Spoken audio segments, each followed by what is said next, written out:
Wild Talents by Charles Hoyfort, Chapter 21G. About the 1st of May, 1922, Pauline Picard, a Breton child, aged 12, disappeared from her home on a farm near Brest, France. I take this account from various issues of the journal Dédabats Paris, May and June 1922. Upon May 26th, a cyclist, passing Picard's farm, saw something in the field, not far from the road. He investigated. He came upon Pauline's naked and headless body. At the roadside were found her clothes. It was noted that they were neatly folded. The body was decomposed. Hands and feet, as well as head, were missing. This body, visible from the road, was found at a point half a mile from the Picard farmhouse. It seems most likely that, if it was seen by a passing cyclist, it could not long have been lying, so conspicuous, but unseen, by members of the Picard family. Nevertheless, that it had so lain was the opinion that was accepted at the inquest.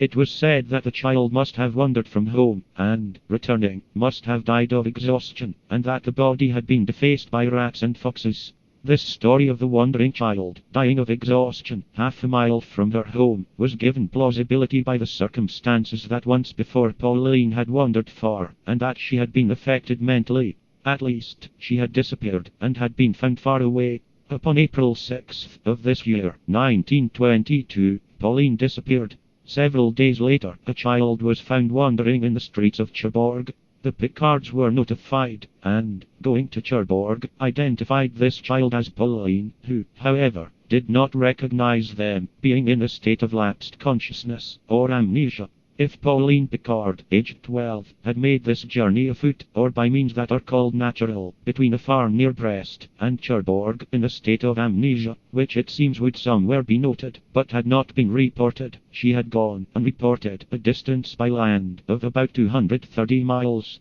Twice Pauline Picard disappeared. The first disappearance was not an ordinary runaway, or was not an ordinary kidnapping, because something had profoundly affected this child mentally. I have notes upon more than a few cases of persons who have appeared as if they had been occultly transported, or at any rate have appeared in places so far from their homes that they were untraceable, and were amnesiatics. An expression for which I should like to find material is that, 3 times, in distant parts of India, wolf children were reported, after the times of disappearance of the infants of Bonner. The official explanation of the second disappearance and the death of Pauline Picard bears the marks of dictation by taboo. If the body of this child had been also otherwise mutilated, the explanation of defacement by rats and foxes would be more nearly convincing.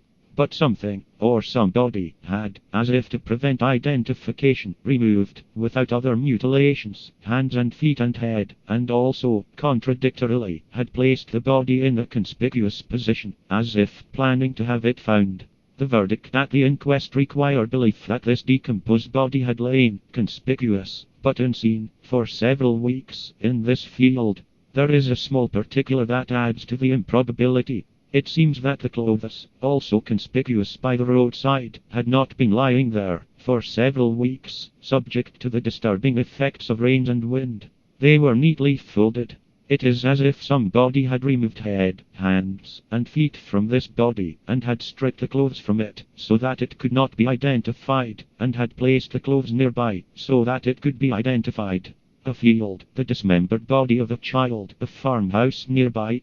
But I can pick up no knowledge of relations with environment, friendly neighbors, or a neighbor with a grudge. All around is vacancy.